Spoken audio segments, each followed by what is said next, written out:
Hoy le traemos un tema llamado ¿Pasará la iglesia por la gran tribulación? Y para eso vamos a buscar en el libro de Mateo, capítulo 24, verso 30. Entonces aparecerá la señal del Hijo del Hombre en el cielo. Entonces lamentarán todas las tribus de la tierra y verán al Hijo del Hombre viniendo sobre las nubes del cielo con poder y gran gloria. ¿Pasará la iglesia por la gran tribulación? ¿Pasará la iglesia por ese evento cataclísmico que va a ocurrir a nivel global? En el libro de Mateo capítulo 24, en el verso 29, en el verso 30 y en el verso 31, nos hablan de un evento que va a ocurrir. Y en el libro de Primera de Tesalonicenses 4, del 13 al 18, también nos habla de un evento que va a ocurrir. Primero que todo, hay que hacer una comparación a ver si estos eventos son el mismo. A ver si estos eventos son o es el mismo evento. Y si es el mismo evento y no hay ninguna contradicción, entonces podemos determinar bajo el análisis de que la iglesia pasará por la gran tribulación. Pero si hay disonancia, discrepancia, o si hay dicotomía, entonces, o si hay desacuerdo, o si no se correlacionan, o si no se enlazan, entonces quiere decir que son dos eventos diferentes. No estoy apoyando ni a los pretribulacionistas, ni a los posttribulacionistas. No estoy apoyando a ninguna de las dos partes. Ni a los que creen que va a pasar o que va a llegar a la mitad. O que va a pasar por la mitad de la gran tribulación. No estoy apoyando ninguna postura. Solamente voy a limitarme a lo que dice la Biblia y a comparar este evento con el otro, con el evento de Primera de Tesalonicenses del 13 al 18. Para ver si este evento es el mismo o no. Aunque también voy a hablar de otros versos. Primeramente, dice Mateo capítulo 24, desde el verso 29 al 31, yo lo diré del verso 29 al 30, y el 31 hablaré más adelante. No voy a interpretar, voy a decir lo que dice el verso, lo que dicen estos versos. E inmediatamente después de la tribulación de aquellos días, el sol se oscurecerá y la luna no dará más su resplandor. Y las estrellas caerán del cielo y la potencia de los cielos serán conmovidas. Entonces aparecerá la señal del Hijo del Hombre en el cielo. Entonces lamentarán todas las tribus de la tierra y verán al Hijo del Hombre viniendo sobre las nubes del cielo con poder y gran gloria. Vamos a hablar lo que dicen estos textos. Bueno, aquí dice que después de una tribulación ocurren ciertos eventos sobrenaturales en el mundo, y después de todos esos eventos y toda esta gran tribulación, entonces aparece la señal del Hijo del Hombre. ¿Dónde? En el cielo. No estoy interpretando nada, estoy diciendo lo que dice la Biblia. La Biblia dice que después de la tribulación ocurren estos eventos sobrenaturales, donde el sol se oscurece, donde la luna no da su resplandor, donde las estrellas caen del cielo y la potencia de los cielos son conmovidas. Y entonces dice, el entonces es un adjetivo que enlaza una oración con la otra. No voy a entrar en esos detalles, porque creo que el lenguaje simple trae conocimiento, mientras que el lenguaje difícil trae ignorancia. ¿Por qué? Porque la persona va a ignorar lo que se dice a causa de la no comprensión. Ahora bien, este evento sobrenatural, esta manifestación de Cristo ocurre después de la gran tribulación. Ahí dice que después de la tribulación ocurren esos eventos y entonces aparece la señal. Quiere decir que el primer evento, o sea, después de la gran tribulación, empieza lo que es este evento donde aparece la señal del Hijo del Hombre. O sea, hay un enlace entre un evento y el otro. Primero ocurre la gran tribulación, después ocurre este evento, inmediatamente después de la tribulación.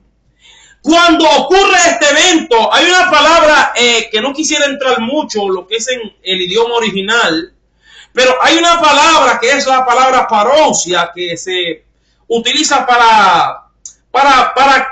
se utiliza para demostrar que una persona se va a presentar de forma visible. Que una persona se va a presentar de forma visible en un lugar. Y esa palabra aparece en el griego, esta palabra parousia, que significa presenciarse o aparecerse visiblemente. Esta palabra parousia nos da a entender de que Cristo se va a aparecer. ¿Dónde se va a aparecer? Bueno, el mismo texto lo dice. Dice que se va a aparecer en las nubes. Aparece la señal, aparece Él personalmente en las nubes. Y entonces ocurre donde todas las tribus de la tierra se lamentan. Esa palabra, donde todas las tribus se lamentan, llama mucho la atención. Y especialmente cuando habla de tribus. Pero, aunque no estamos explicando esa parte en toda la capacidad, simplemente explicando, simplemente diciendo lo que dice la Biblia acerca de este evento. Expliqué que es después de la gran tribulación. Ahí está. Expliqué que este evento del Señor Jesucristo, de la aparición, de que se aparece visiblemente, según lo que dice Mateo 24:30, Saquilim Baonelio, que él aparece de forma visible. Cuando él aparece, ahí mismo en el verso 30, dice que se lamentan todas las tribus de la tierra. Hasta ahí está bien. Entonces vemos que este evento, Cristo aparece visiblemente, como lo dice el texto, textualmente. Se lamentan todas las tribus de la tierra, textualmente lo dice. Entonces aparecerá la señal del Hijo del Hombre en el cielo. Entonces lamentarán todas las tribus de la tierra y verán al Hijo del Hombre viniendo sobre las nubes del cielo con poder y gran gloria. ¿Quiénes lo ven? Todas las tribus de la tierra. Eso es lo que dice el texto. No estoy añadiendo nada, ni estoy interpretando nada. Aquí no se está usando ninguna regla de interpretación. Aquí se está diciendo lo que dice el texto. Ahora, vamos a 1 de Tesalonicenses 4, en el verso 13, nada más el verso 16 y el verso 17 es que abarcan el evento. Pero quisiera empezarlo desde el verso 13 para encerrar todo el contexto de estos versos. 1 de Tesalonicenses 4, en el verso 13 dice: tampoco queremos, hermanos, que ignoréis acerca de los que duermen, para que no se entristezcáis como los otros que no tienen esperanza. Verso 13: porque si creemos que Jesús murió y resucitó, así traerá Dios con Jesús a los que durmieron en él. Por lo cual decimos esto en palabra del Señor, que nosotros que vivimos, que habremos quedado hasta la venida del Señor. Hay alguien que se está incluyendo en el evento. No precederemos a los que durmieron, porque el Señor mismo, con voz de mando, con voz de arcángel y con trompeta de Dios, descenderá del cielo, y los muertos en Cristo resucitarán primero. Y luego nosotros, los que vivimos, los que hayamos quedado, seremos arrebatados juntamente con ellos para recibir al Señor en el aire, y así estaremos siempre con el Señor. Y me faltó la parte donde dice: y luego nosotros, los que vivimos, los que hayamos quedado, seremos arrebatados juntamente con ellos en las nubes para recibir al Señor en el aire, y así estaremos siempre con el Señor. Por lo tanto, alentar los unos a los otros con estas palabras. Vemos claramente que aquí hay un evento. Mateo capítulo 24, verso 30 al 31, está el fundamento para los postribulacionistas, mientras que 1 de Tesalonicenses 4, verso 16 al 17, está en la base fundamental de los que creen que la iglesia no va a pasar por la gran tribulación, o los pretribulacionistas. Entonces, vemos claramente de que aquí hay dos eventos. Hay que hacer un análisis de estos eventos. Ya hice un análisis del primero, no interpretando ni añadiendo nada, diciendo lo que dicen los textos. Viene después de la gran tribulación. ¿Viene cuándo? ¿Cómo viene? ¿De qué forma viene? Que todo el mundo lo va a ver, todas las tribus de la tierra. Se va a manifestar. ¿Viene con qué? Viene con las nubes. Entonces vemos claramente que hay un evento donde se lamentan, hay un lamento. Quiere decir claramente que si hay un lamento, ya interpretando ahí, quiere decir que viene algo terrible para esas tribus porque se lamentan por algo. No se van a lamentar por nada. Pero diciendo lo que dice el texto, las tribus se lamentan. Y ven al Hijo del Hombre viniendo en las nubes. Eso es lo que dice el texto. Ahora bien, hablando ya de Primera de Tesalonicenses 4, empezando desde el verso 13, 14, 15, 16 hasta el verso 17 y el verso 18, que me gusta mucho porque encierra un secreto. Pero hablando del evento hasta el 16, 17, la Biblia dice claramente de que Cristo desciende desde el cielo. Quiere decir que desciende desde el tercer cielo. Dice que los muertos resucitan primero. Eso es lo que dice el verso. Que viene con trompeta de Dios. Que viene con voz de arcángel. Y dice que los muertos resucitan primero. Ahí vemos que hay una resurrección. Esa resurrección, vemos claramente que es la primera resurrección, aunque no quisiera entrar en detalle, solamente me voy a limitar al verso. Dice que es la primera, o sea, dice que hay una resurrección en este verso. Cuando pasamos al verso 17, dice la Biblia que luego de esa resurrección, entonces, eso lo dice la Biblia, luego de la resurrección dice, entonces, nosotros los que vivimos, o sea que hay un entonces, ocurre la resurrección, entonces, creo que eso gramaticalmente está claro. No estoy añadiendo ni interpretando nada. Ahí dice, entonces, nosotros los que vivimos, los que hayamos quedado, seremos arrebatados juntamente con ellos en las nubes para recibir al Señor en el aire y así estaremos siempre con el Señor. Vemos claramente que después de la resurrección o en ese mismo es un evento simultáneo. Este evento que es simultáneo lo que es a la primera resurrección, claramente de que aquí vemos de que la iglesia es transformada de un cuerpo físico y natural a un cuerpo sobrenatural e inmortal. ¿Dónde dice la Biblia eso? Bueno, dice la Biblia en el libro de Primera de Corintios, capítulo 15, del 51 en adelante.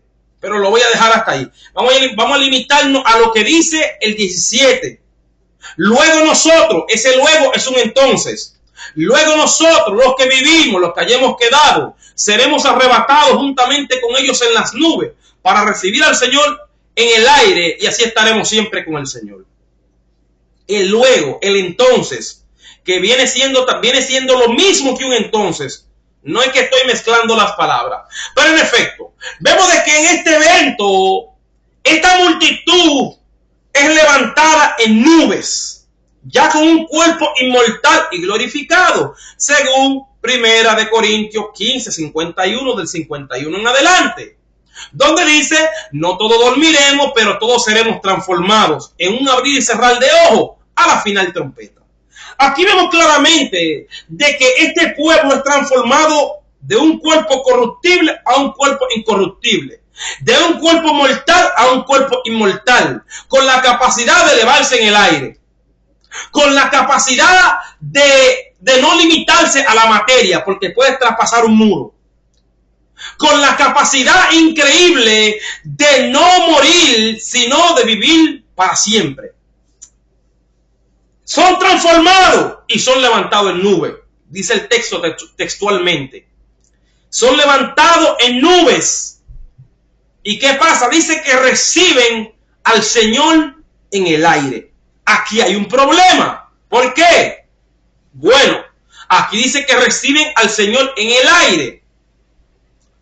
Y si lo reciben en el aire, quiere decir que lo reciben en la primera capa de la tierra, en la troposfera, que es donde hay oxígeno. Fuera del planeta Tierra no hay oxígeno. Y si la palabra menciona que es en el aire, ya interpretando, podemos decir claramente que es en la parte donde hay oxígeno. Ahora, yo quiero seguirme limitando a lo que dice el texto. El texto dice que lo recibimos en el aire. Quiere decir, el aire exactamente donde hay aire, hay oxígeno. Gloria a Dios. Mi alma te adora, Jesús. Reciben ellos al Señor. En pocas palabras, ellos llegan al lugar donde va a ser donde se encontrarán con Cristo, y Cristo viene descendiendo. No es que lo van a esperar minutos, no, ni segundos, sino que ellos van a ver cuando Cristo viene descendiendo.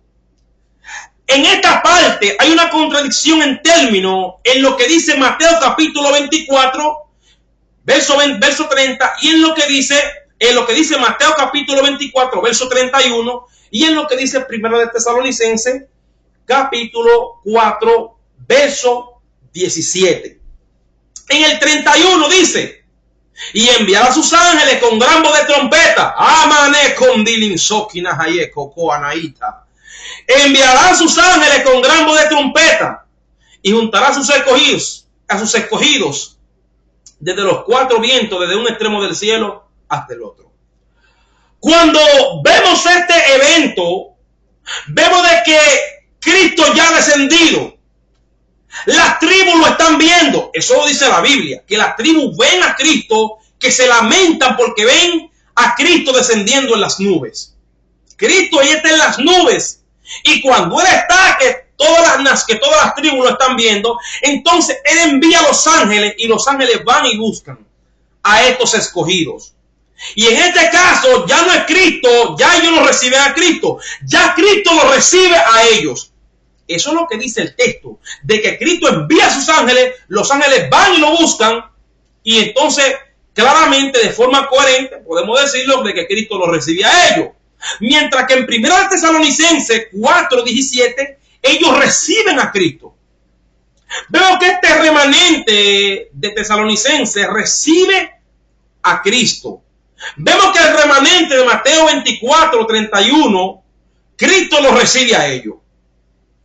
Vemos que en Mateo capítulo 24, verso 31, estas personas no tienen cuerpos sobrenaturales, dependen de los ángeles.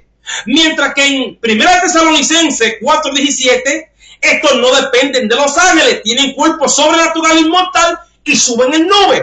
No estoy interpretando nada, estoy diciendo lo que la Biblia dice. La Biblia dice que ellos suben en nubes, quiere decir que no están limitados a la materia.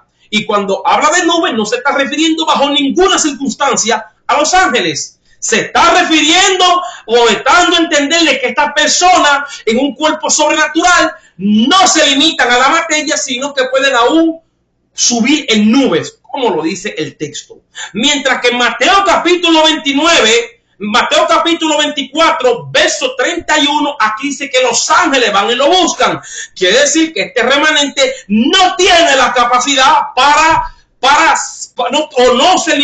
sí se limita a la materia. ¿Por qué? Porque los ángeles tienen que ir a buscarlo y ellos no suben en nube. Y los ángeles no, y la Biblia no da referencia a los ángeles como nube en ninguna parte de la Biblia, ¿va? En ninguna de sus atmósferas. Pero vemos claramente de que hay una contradicción. Un grupo espera a Cristo. Primera de Tesalonicenses, capítulo 4, verso 17. El otro grupo, Cristo lo recibe. Mateo 24, verso 31. En Primera de Tesalonicenses 4, 17, ellos son levantados en nubes, no se limitan a la materia. En Mateo 24, 31, están limitados a la materia, no suben en nubes. Los ángeles tienen que ir a buscarlos. Porque si tuvieran cuerpos sobrenaturales, se elevaran solo en el aire. Estos no se elevan, estos tienen que ir los ángeles a buscarlos. Entonces vemos que hay una contradicción en términos. No estoy interpretando nada, estoy diciendo lo que dice la Biblia.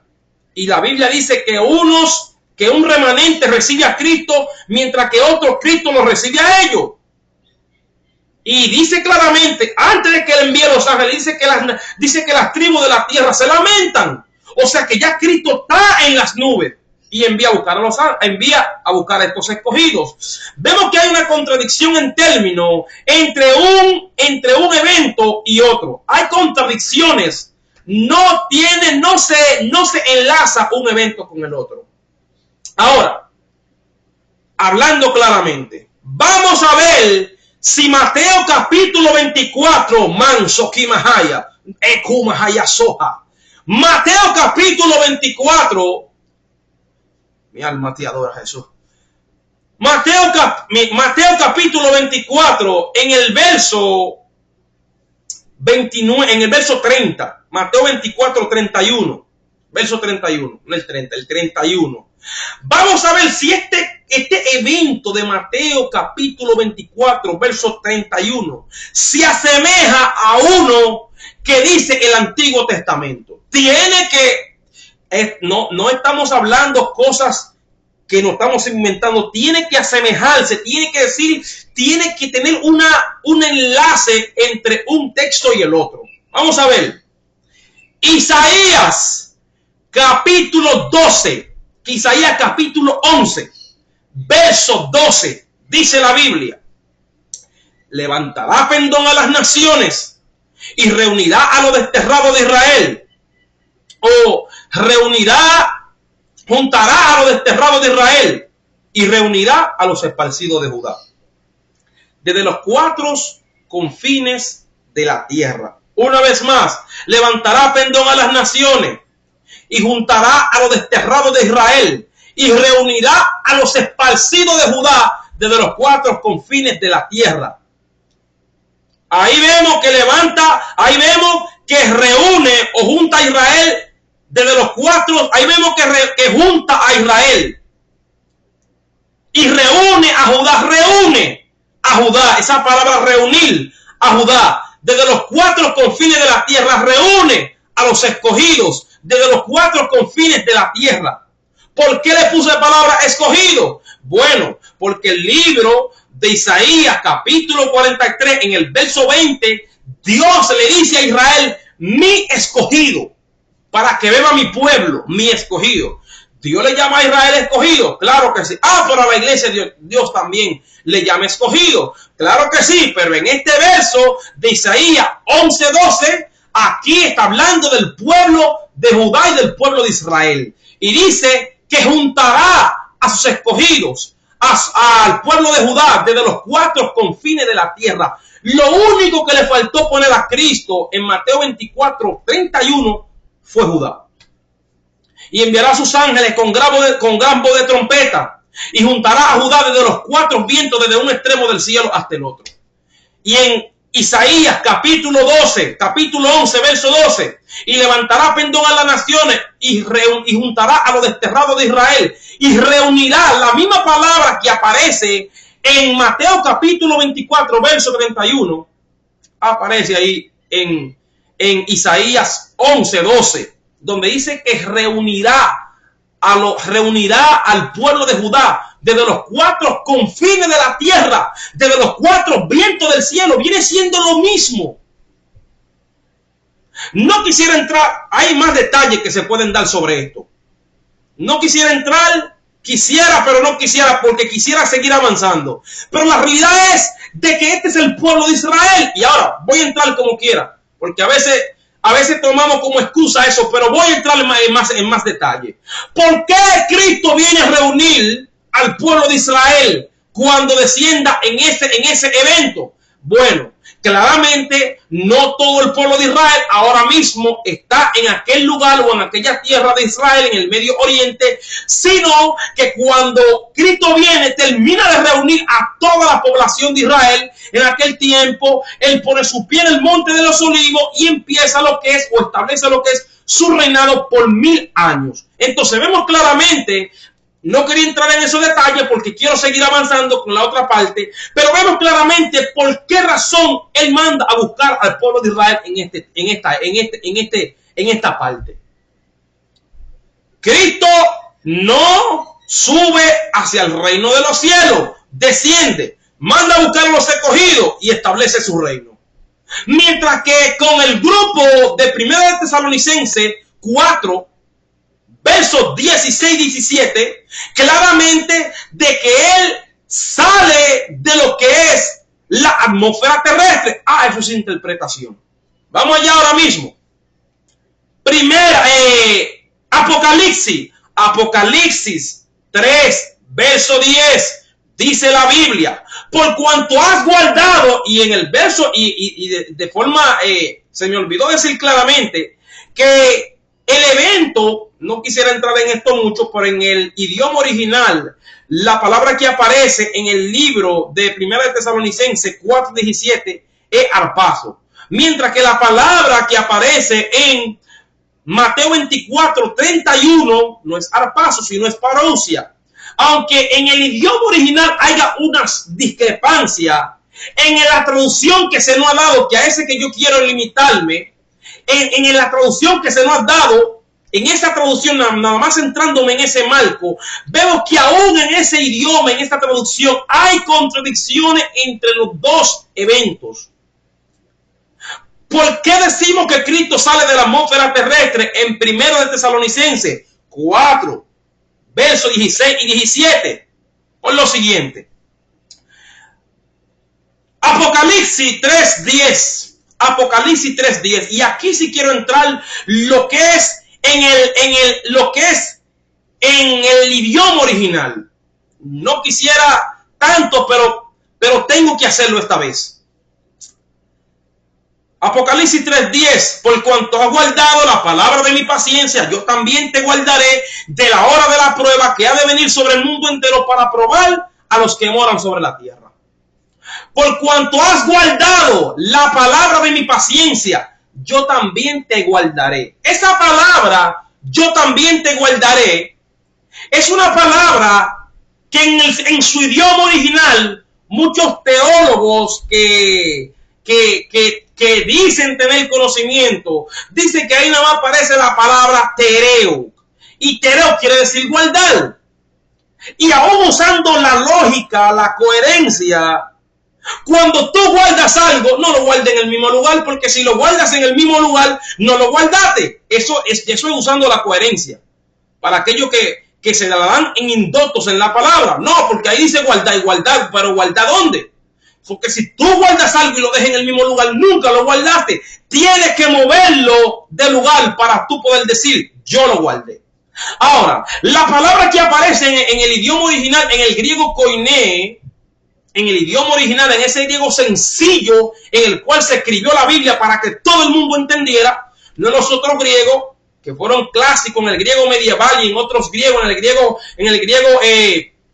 griego clásico, en el griego medieval y en otros griegos que hay, que son un poco difíciles de entender, pero en este griego koiné, que fue en el cual se escribió la Biblia, griego sencillo, diciéndolo así de forma campesina, para que todo el mundo pudiera entender, aún el más indocto en la palabra, o aún el que menos conocimiento o estudio tuviera, en ese griego la palabra que aparece es tereo. Es verdad que aparece tereo. Pero más adelante hay otra palabra que aparece y dice tereo ek. Este ek es un indicativo, o la frase total es un indicativo de que Cristo guardará su iglesia fuera de este mundo. Porque la palabra tereo ek significa guardar fuera de. Vamos a repetirlo una vez más. La palabra tereo ek es guardar fuera de. ¿Y por qué no va a guardar fuera? Bueno, el mismo texto lo dice. Dice porque la prueba viene sobre todos los moradores de la tierra. Si viene sobre todos los moradores, ¿incluye a quién? A todo el mundo. No hace excepción de nadie. ¿Excepción de quién? De los que él va a guardar. ¿Cómo lo va a guardar? Fuera. Ahora, mucha gente diría, pero bueno, pero ¿y cómo tú dices eso? Porque en la gran tribulación va a haber santos. ¿Dónde dice la Biblia eso? Bueno, la Biblia dice en Apocalipsis 3, verso 7. Y se le permitió hacer guerra contra los santos y vencerlos. Ahí dice la Biblia que el anticristo hace guerra con los santos. La realidad increíble es que la realidad increíble que tenemos que entender y que tenemos que analizar claramente es que muchas personas ignoran de forma radical de que en la gran tribulación se va a predicar la palabra. ¿Dónde la Biblia dice eso? Apocalipsis capítulo 14 verso 6. Y vi volar por el medio del cielo a un ángel que tenía el evangelio eterno para predicarlo a toda nación, tribu, lengua y pueblo. Ahí vemos claramente de que los ángeles van a predicar en la gran tribulación. Vamos a dejar eso tranquilo porque quiero explicar algo increíble que hay en ese verso. Pero vemos de que la palabra se va a predicar. Y si se va a predicar, quiere decir que hay personas que se van a arrepentir. Y si se van a arrepentir, la Biblia no lo va a poner en calidad de impío, lo va a poner en calidad de santos. Entonces a esos santos que se van a arrepentir, que nunca quisieron obedecer la palabra, que nunca quisieron seguir a Cristo, ahora ellos se arrepienten. Y mucha gente diría, ¿y entonces cuál es la oportunidad de ellos? Esa es la prueba que viene. Piramos. La prueba que aparece en Apocalipsis 3:10, aparece la palabra piramos. En la transliteración es pairamos, pero en la fonética es piramos. Y la fonética es la rama de la lingüística que estudia el sonido de las palabras o cómo las palabras se pronuncian. Esta palabra piramos es prueba. Prueba, no es la ira de Dios, es la prueba. Ahora, la interrogante que había era, ¿qué oportunidad habrá para estas personas que aceptaron a Cristo en la gran tribulación? No hay, Cristo no vuelve a buscarlos. Cristo viene al final de la gran tribulación. ¿Dónde está la oportunidad de ellos? Bueno, vamos a decir lo mismo ahora mismo. ¿Dónde está la oportunidad de todo aquel que se muere ahora mismo? En Cristo. Todo lo que se ha muerto en Cristo, ¿dónde está la oportunidad de eso? Dicen en el arrebatamiento. ¿Dónde está la oportunidad? ¿Han resucitado? No. ¿Se fueron en el arrebatamiento? No. ¿Murieron y fueron salvos? Sí. Entonces, la oportunidad de ellos es, sea que la muerte le llegue en ese tiempo, o sea que el anticristo lo mate, se salvan. No hay que buscarle la oportunidad. Ahora mismo todo el que se muere en Cristo ¿tiene la oportunidad de irse en el arrebatamiento? No, ellos se murieron, van a ser partícipes de la primera resurrección y van a subir con lo que van a ser arrebatados. Eso lo dice la Biblia, que ellos serán resucitados y serán levantados juntamente con lo que van a ser transformados. No voy a explicar el asunto si son dos eventos, si es uno, no, pero sí voy a decir claramente que ellos son levantados junto con lo que son transformados. Pero ahora mismo, ¿dónde está la oportunidad de ellos? ¿Son salvos? Claro que son salvos. Murieron en Cristo, son salvos, se fueron al reino de los cielos. Los que mueran en la gran tribulación, que se arrepientan, son salvos. Si murieron decapitados, si murieron decapitados, si murieron de muerte repentina, se salvaron.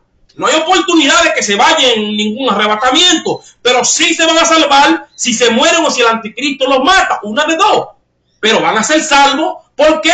Porque aceptaron a Cristo. Sencillo. Ahora, vemos claramente de que en Apocalipsis capítulo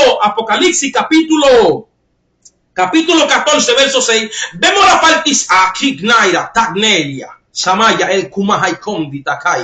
vemos la participación de los ángeles en la predicación. En el libro de Hebreos dice que los ángeles anhelan, dando a entender de que ellos anhelan el privilegio de predicar, de ser partícipe de esta maravilla, pero no lo son.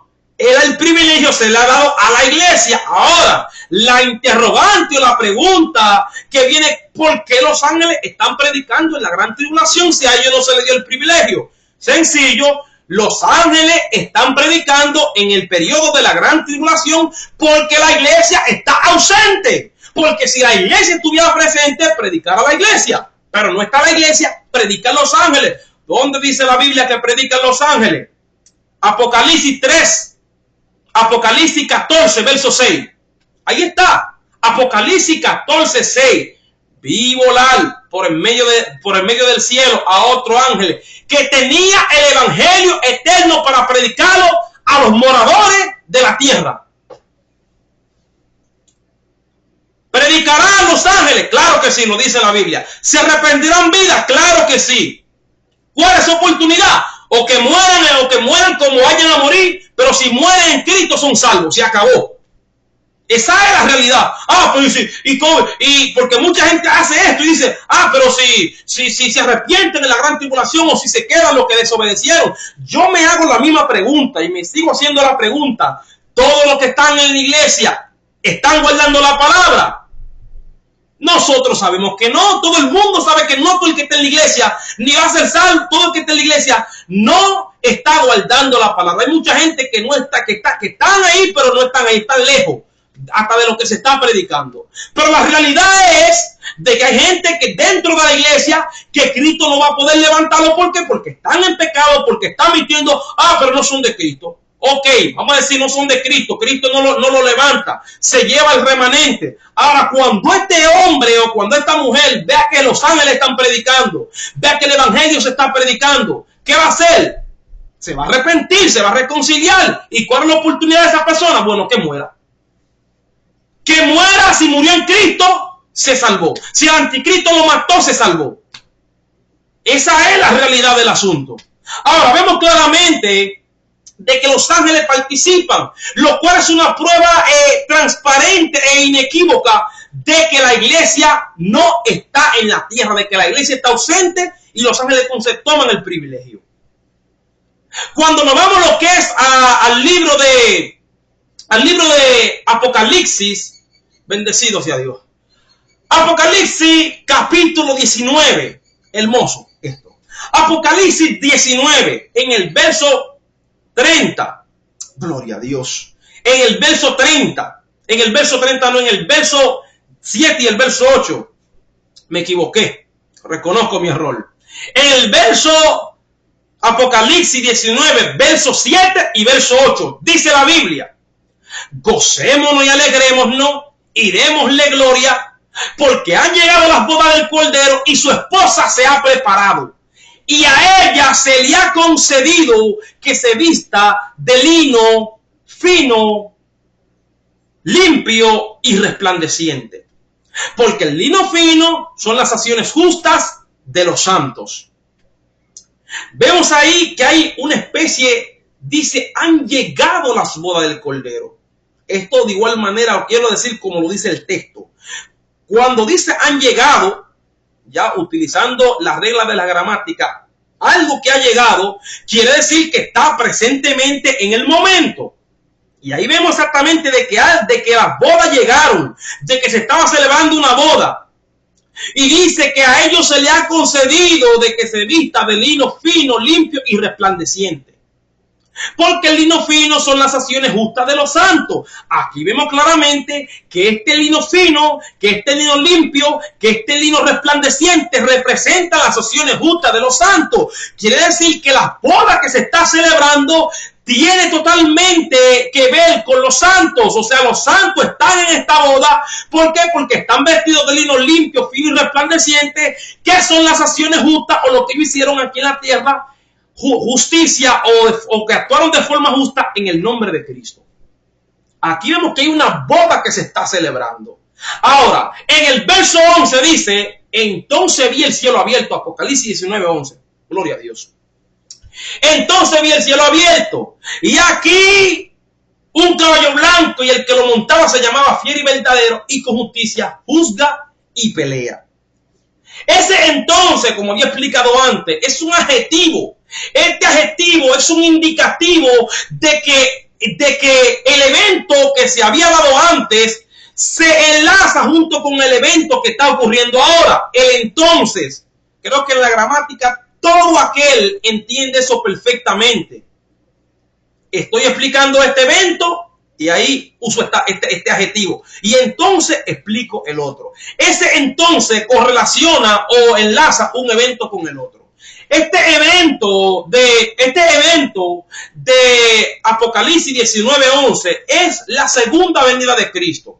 Ahí mismo claramente vemos donde él lanza al anticristo, se apresa a la bestia, al anticristo y al falso profeta, y se lanzan lo que es en el lago de fuego. Vemos claramente que primero ocurren unas bodas. Después ocurre la segunda venida. Y la pregunta que mucha gente se hace, y mucha gente que estudian la palabra y que estudian la Biblia y que son gente que están profundizando en la palabra, se hacen esta pregunta: pero si Cristo viene de unas bodas descendiendo en un caballo blanco, en la gran tribulación, cuando Cristo viene y reúne a estos escogidos, ¿en qué momento es que Cristo, porque Él viene a establecer su reino en ese momento, en qué momento cuando establezca su reino, vuelve otra vez a celebrar esas bodas? Entonces no tiene coherencia. Pero yo quisiera seguir y no apoyando en ninguna postura, sino diciendo lo que dice la Biblia. La Biblia dice claramente en el verso 14: y los ejércitos celestiales, vestido de lino fino, vestido de lino finísimo, limpio y resplandeciente, le seguían en caballos blancos. Apocalipsis 19:14. Aquí hay que centralizarnos totalmente en la palabra los ejércitos. Nosotros sabemos claramente que en el reino de los cielos hay un ejército, y es el ejército del Dios viviente. Es el ejército del Todopoderoso. Cuando la Biblia habla y dice y utiliza este término, Jehová de los ejércitos, no se está refiriendo al solo ejército del cielo. Se está refiriendo, vamos a ponerlo más sencillo aún. Cuando la Biblia habla del ejército de Estados Unidos, simplemente se está refiriendo al ejército de Estados Unidos. Es un solo ejército que tienen. Ahora, cuando la Biblia habla del ejército de los ejércitos de la OTAN, está hablando de multitudes de ejércitos que se están reuniendo de varias naciones. Y aquí lo más interesante es que cuando se usa el término Jehová de los ejércitos, ese término no solamente está indicando que es Dios del ejército del reino de los cielos, sino que cuando se utilizaba ese término también se utilizaba el término de que Él era el Dios del ejército de Israel. Por eso se le decía Jehová de los ejércitos, porque era más de un ejército. Este es el ejército del reino de los cielos y este es el ejército de la tierra en aquel tiempo, que era el ejército de Israel.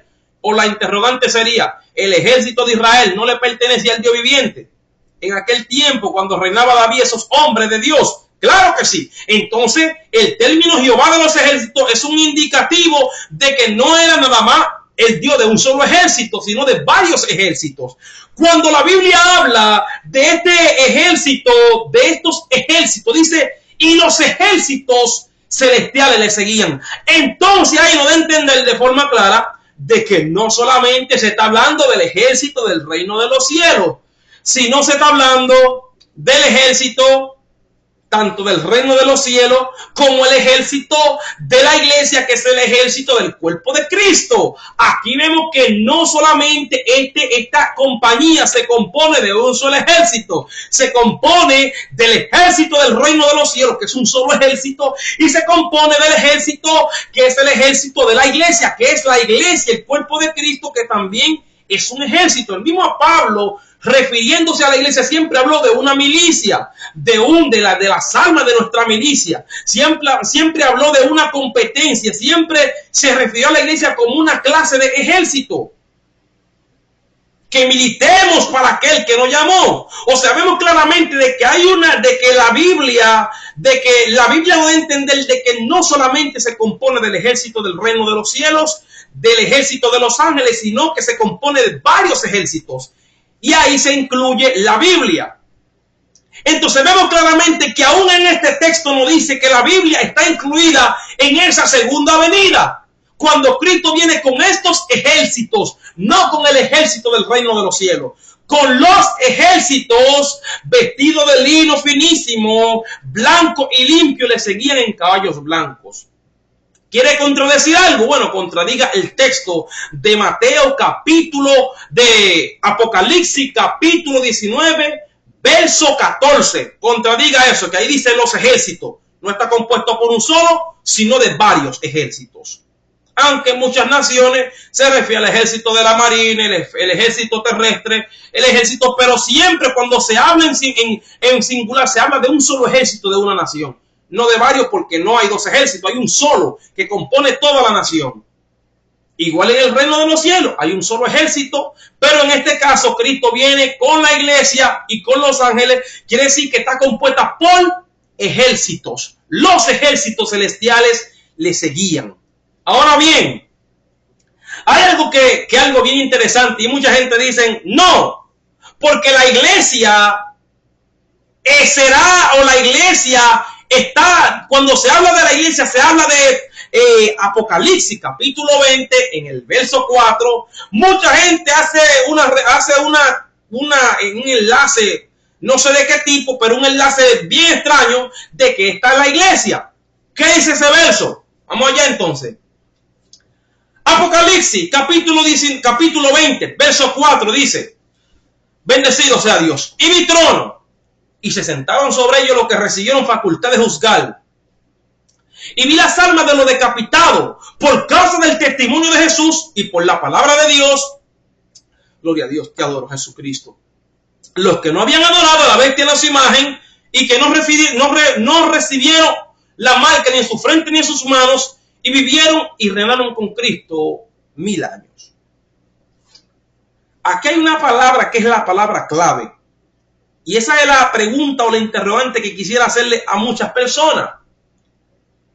La interrogante es: ¿toda la iglesia será decapitada? ¿Toda la iglesia será decapitada? Porque ahí dice claramente en el verso 4 que estos fueron aquellos que fueron decapitados. Vamos a repetir el verso otra vez. Y vi trono, alenkai numindalie. Y vi trono, kendakai sakumina haikondi. Y vi trono, y se sentaron sobre ellos los que recibieron facultad de juzgar. Y vi las almas de los decapitados. Y vi las almas de los decapitados. Si esta es la iglesia, quiere decir que toda la iglesia va a ser decapitada. Pero ¿de dónde? Yo quisiera saber de qué parte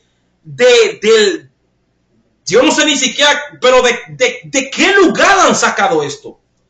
¿Dónde dice la Biblia que toda la iglesia va a ser decapitada cuando el mismo apóstol Pablo en 1 Tesalonicenses 4, 13, 14 y 15 dice que nosotros que esperamos la venida de Cristo, que nosotros no veremos muerte, que nosotros no dormiremos? El apóstol Pablo mismo se estaba incluyendo de que él no moriría. Y aquí me dicen claramente de que toda la iglesia va a ser decapitada, pero es algo incoherente en toda su expresión.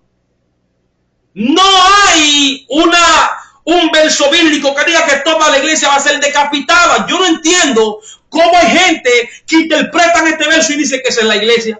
Entonces toda la iglesia va a ser decapitada. Entonces toda la iglesia estará, ahí dice las almas de los decapitados. Quiere decir que todavía no habían resucitado. Entonces toda la iglesia estará en alma, en estado espiritual el día que se hayan resucitado. Toda la iglesia. No tiene coherencia. No tiene coherencia.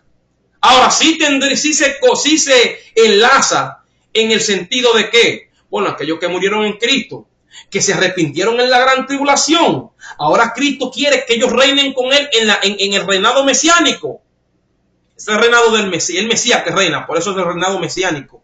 En el reinado mesiánico, entonces, como Cristo quiere que ellos sean partícipes por cuanto dieron su vida, por cuanto murieron en ese periodo tan terrible, entonces Cristo los resucita. Eso tiene más coherencia que decir que esa es la iglesia y que toda la iglesia será decapitada. Bueno, eso es lo que dice el texto. Yo no estoy interpretando nada. Yo estoy diciendo lo que dice el texto. Y vi trono, y se sentaron sobre ellos los que recibieron facultad de juzgar. Y vi las almas, en estado espiritual estaban, y vi las almas de los decapitados. Todos estos fueron decapitados. Bueno, eso es lo que dice ahí. Y vi las almas de los decapitados, siguiendo el contexto de lo que dice el verso. Vi las almas de los decapitados por causa del testimonio de Jesús y por la palabra de Dios. ¿Los quiénes fueron? Los que no adoraron a la bestia, los que no adoraron a la bestia, los que no adoraron su imagen, los que no recibieron la marca ni en su frente ni en sus manos, las almas de quienes vio él, las almas de aquellos que no recibieron la marca ni en su frente ni en sus manos, que no adoraron a la bestia, las almas. No hay uno vivo ahí, eso no es lo que dice. Ahí dice que él vio las almas. ¿Y de quiénes? De los que fueron decapitados. Si me dicen que esa es la iglesia, hay que ser bien neófito e indocto en la palabra para decir que esa es la iglesia. Para decir que la iglesia toda va a ser decapitada. No, ellos no son la iglesia. Ellos son gente que se arrepintieron en la gran tribulación. Y en esa gran tribulación murieron y ahora Cristo los resucita. Pero, y si aceptaron a Cristo, son parte de la iglesia, sí son parte de la iglesia. Pero no de la iglesia que pasó, son parte de la iglesia, pero de la iglesia que pasó por la gran tribulación. No parte de la iglesia que se fue con Cristo en el arrebatamiento. Claramente, eso está claro y transparente. ¿Cómo la iglesia va a pasar por la gran tribulación? Cuando en 1 Tesalonicenses 4, verso 18, Cristo, el mismo apóstol Pablo le dice: consolaros unos a los otros con estas palabras. ¿Cómo vamos a ser consolados si vamos a pasar por la gran tribulación? Eso no tiene coherencia decir algo así. ¿Cómo el cristiano, la iglesia de Cristo, la amada del Señor, cómo va a ser consolada si va a pasar por un evento tan horrible? En el libro de Apocalipsis 3:10 hay una palabra que me llama mucho la atención y es la palabra piramos en su fonética. Esa palabra piramos indica prueba. ¿Cuál es la prueba que viene? Bueno, Apocalipsis 13, verso 7, donde dice que el anticristo va a hacer guerra contra los santos y lo va a vencer. O sea, quiere decir que habrá una cierta persecución contra todo lo que tenga que ver con Dios. Y entonces, ¿cómo queda la humanidad? Bueno, por una parte el anticristo está matando, está haciendo guerra contra los santos, lo que dice la Biblia. Por otra parte, Apocalipsis 14:6, los ángeles están predicando. Vemos que está el anticristo matando a los que reciben a Cristo, a los que reciben a Cristo, a los que se le da, a los que están en calidad de santo. Vemos que por otra parte los ángeles están predicando y gente se está arrepintiendo. Entonces, hay una prueba: o hago lo que dice el ángel que predique el evangelio, Apocalipsis 14:6, o le tengo miedo al anticristo, o me uno al anticristo para no ser muerto por él. Hay una prueba: o Cristo o el anticristo. Y esa prueba va a estar para todos los habitantes de la tierra. En ese tiempo el hombre va a decidir. La palabra piramos, prueba, tentación. Eso es lo que significa esa palabra. Prueba, piramos, tentación. Test en inglés. Esa palabra, tentación, ese evento no es la ira de Dios. La ira de Dios no viene para que nadie se arrepienta. La ira de Dios viene para destrucción. O sea, quiere decir que este ángel no podrá predicar el evangelio durante la ira de Dios. Dios no estará derramando su ira para que nadie se arrepienta. Dios estará derramando su ira como destrucción a los que no obedecieron el evangelio, los cuales sufrirán pena de eterna perdición, excluidos de la presencia del Señor y de la gloria de su poder. No habrá predicación en el periodo de la ira, cuando Dios comienza a derramar su ira. Esto lo de entender claramente, que antes que la ira de Dios se manifieste, estos ángeles tienen que venir a predicar. Y eso será en el tiempo cuando el anticristo esté gobernando aquí en la tierra. Y en ese gobierno ataca a los santos, los que se están arrepintiendo en la gran tribulación, y los vence. ¿Cómo lo vence? Los mata. Los mata, o ellos mismos se unen al equipo del anticristo. Y si se unen, se perdieron para siempre, según Apocalipsis 14, del 6 creo que hasta el último verso, donde dice que el que se ponga la marca estará totalmente condenado a sufrir eternamente y para siempre, donde el tormento subirá de día y de noche. El humo de ellos sube de día y de noche, el tormento de ellos. Apocalipsis capítulo 14. Entonces vemos claramente de que hay una prueba, y esa prueba tiene que ser antes de la ira. Esa prueba será en el gobierno, cuando el anticristo esté gobernando, cuando el anticristo haya tomado dominio del mundo, y cuando venga esa prueba, la predicación de los ángeles, mucha gente se van a arrepentir. Pero esa gente que se arrepiente, el anticristo lo va a perseguir, y el mundo estará en esa situación. O acepto a Cristo, Si acepto a Cristo, el anticristo me mata. Pero si acepto al anticristo, me perderé para siempre. ¿Y quién le va a predicar eso? Bueno, eso lo dice la Biblia, que el ángel, Apocalipsis 14:6, un ángel va a predicar el evangelio, no lo va a predicar a la mitad. Una de las cosas que creo que se va a predicar, y esto es personal, hablando de lo que dice la Biblia, es que el que se ponga esa marca no va a poder entrar al reino de los cielos. Creo que eso es lo principal que Dios le va a mandar a decir, y que hay que aceptar a Jesucristo para poder ser salvo. Y todo aquel que lo haga tendrá que morir. El anticristo lo va a perseguir y lo va a matar, y ese será salvo. Como lo que es un salvo ahora. El que ahora se arrepiente y se muere, bueno, se salvó. Esa es la oportunidad que tienen de salvarse, de salir del cuerpo y irse al reino de los cielos. Esa es la oportunidad. Y cuando Juan lo ve en Apocalipsis 24, ve las almas, no ve cuerpos resucitados ni nada. Y después, cuando se establece el milenio, entonces hay que lo resucita. Bueno, según Apocalipsis 20:14. Pero vemos claramente de que la gran tribulación, según lo que nos dice la Biblia, es un evento de juicio, es un evento de tormento, es un evento donde el diablo mismo estará reinando a través del anticristo. Y como el apóstol Pablo nos dice a nosotros, consuélese con esas palabras de que Cristo viene a buscarle. ¿Por qué? Porque el apóstol Pablo mismo sabía de que nosotros no íbamos a ser partícipes de ese evento tan cataclísmico y tan horrible. En el libro de Lucas, el Señor Jesucristo dice, orad y velad para que sean encontrados dignos de escapar de las cosas que sobrevendrán. No hubiese dicho orad y velad para que cuando venga la gran tribulación ustedes puedan estar firmes, y ya al final de la gran tribulación, cuando todo ha pasado, entonces ustedes se reúnan conmigo y establezcan mi reino. Yo no sé de dónde que sacan esas cosas, pero de realidad de que están pasando una vergüenza terrible. ¿Por qué? Porque no todo el mundo es neófito, no todo el mundo es indocto. Hay gente que estudia en la Biblia, hay gente que comprende la Biblia y hay gente que están exactamente metidos en la palabra. Y cuando vienen estas cosas que no tienen nada que ver con la Biblia, uno se queda impresionado y dice, pero ¿qué disparate este?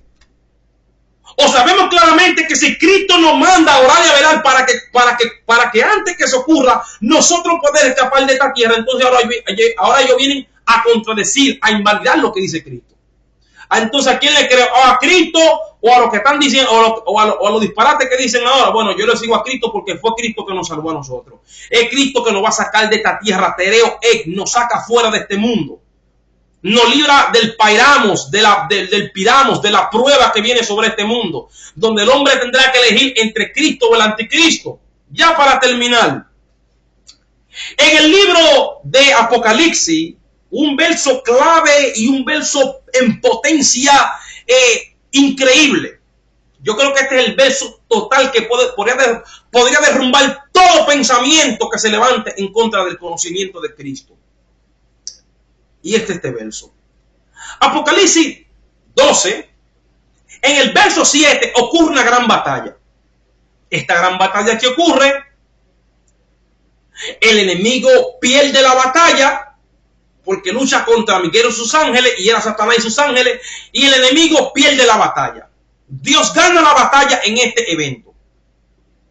Cuando es lanzado fuera, dice la Biblia que ha sido lanzado fuera el acusador de nuestros hermanos, el cual los acusaba de día y de noche. Estoy hablando de Apocalipsis 12, del verso 7 Apocalipsis 12, del verso 7 al verso 12. Apocalipsis 12, verso 7, Apocalipsis capítulo 12, verso 7, 8, 9, 10, 11 y 12.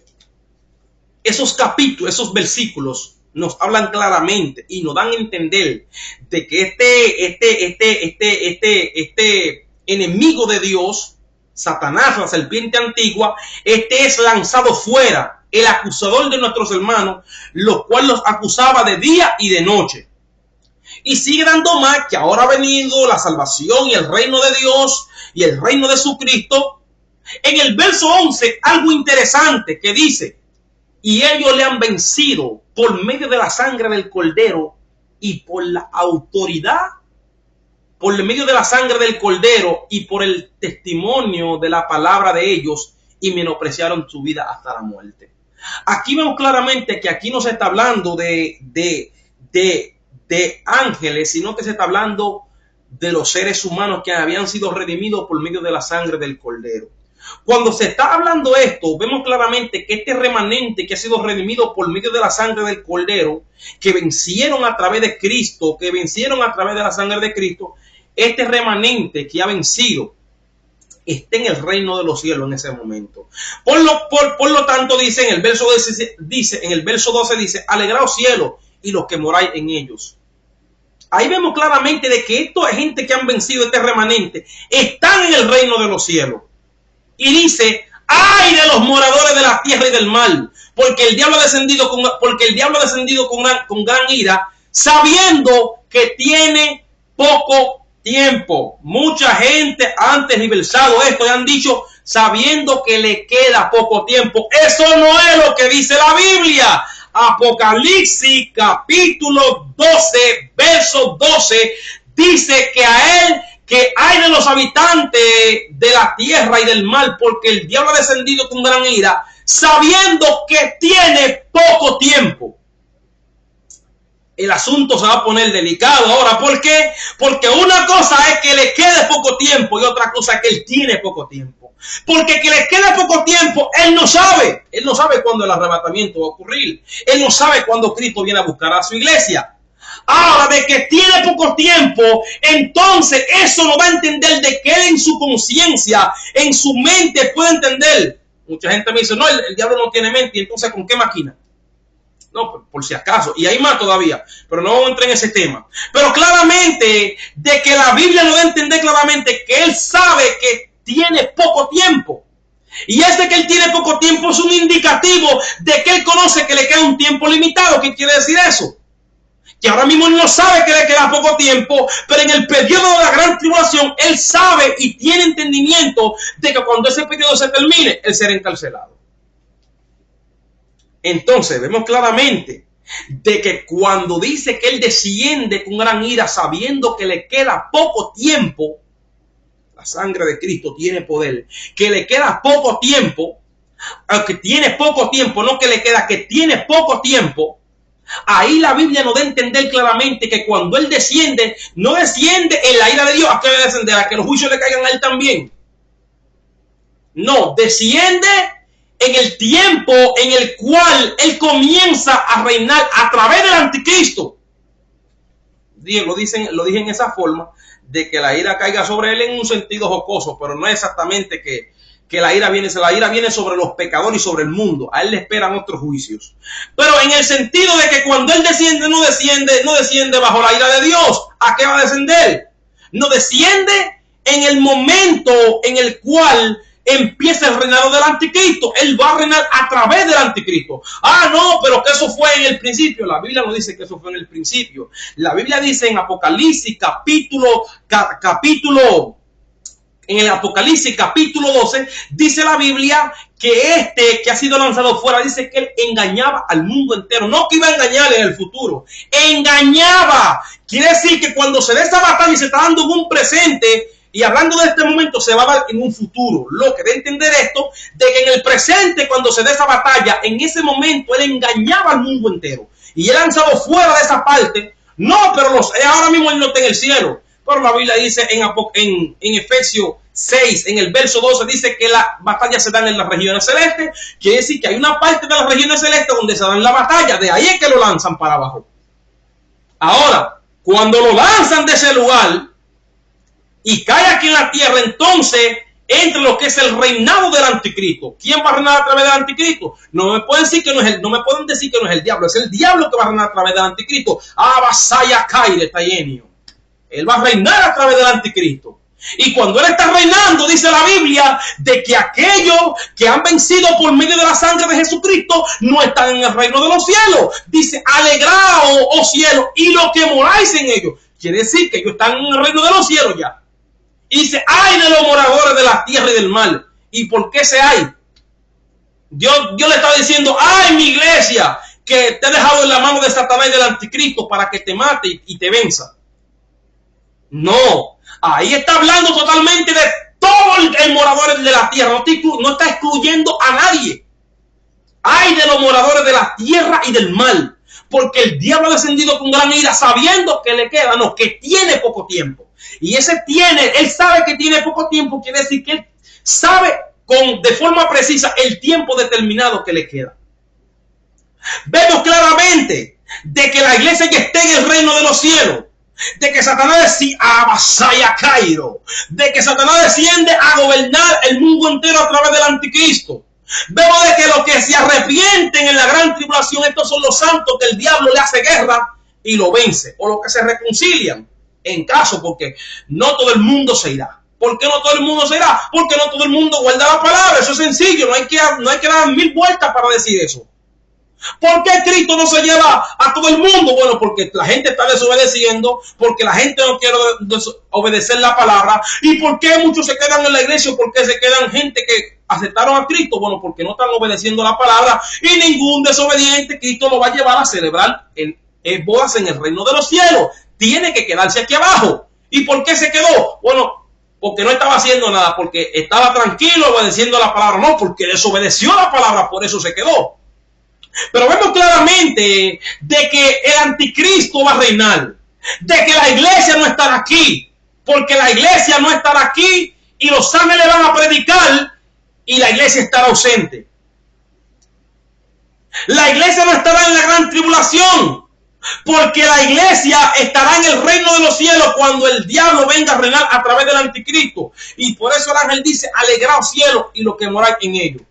¿Por qué la iglesia no estará en la gran tribulación? Porque la iglesia estará en las bodas de Cristo. 7 años de gran tribulación. Bueno, eso lo, según la exégesis y lo que se lea y lo que se ha estudiado y la observación que se le ha hecho el libro de Apocalipsis, hay 7 años. Pero ¿dónde están? Bueno, comienza a estudiar la Biblia. Sé que habla de 1200 y pico de años. En Apocalipsis capítulo 11 y en Apocalipsis capítulo 13 habla de 42 meses. Saque el cálculo para que vea que son 7 años y pico, pero siempre se redondea 7 años por la última semana, por la última semana, la semana número 70. Pero vemos claramente de que la iglesia no puede pasar por la gran tribulación. Cristo nos manda a orar para que escapemos. En el libro de Tesalonicenses 1:10 dice la Biblia: y esperando de los cielos a su Hijo, a cual resucitó de los muertos, a Jesús, quien nos libra de la ira venidera. Algo que viene, de la cual Él nos librará. Si hay un amigo que quiere aceptar a Jesucristo, que quiere ser libre de esa gran tribulación, si hay un cristiano que ha comenzado a creer que la iglesia pasará por la gran tribulación, no lo hagas. Te estás desviando de tus principios, porque cada vez que creen en ese disparate, siempre primeramente empiezan creyendo en lo que dice la Biblia, en que la iglesia no va a pasar por la gran tribulación.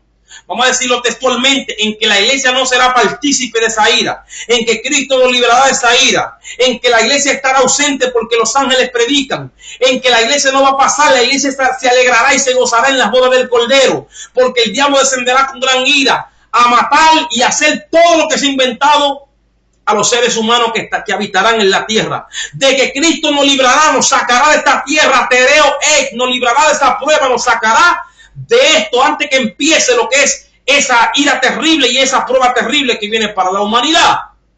Entonces, no quieres pasar por ese momento difícil. Si te has desviado, arrepiéntete.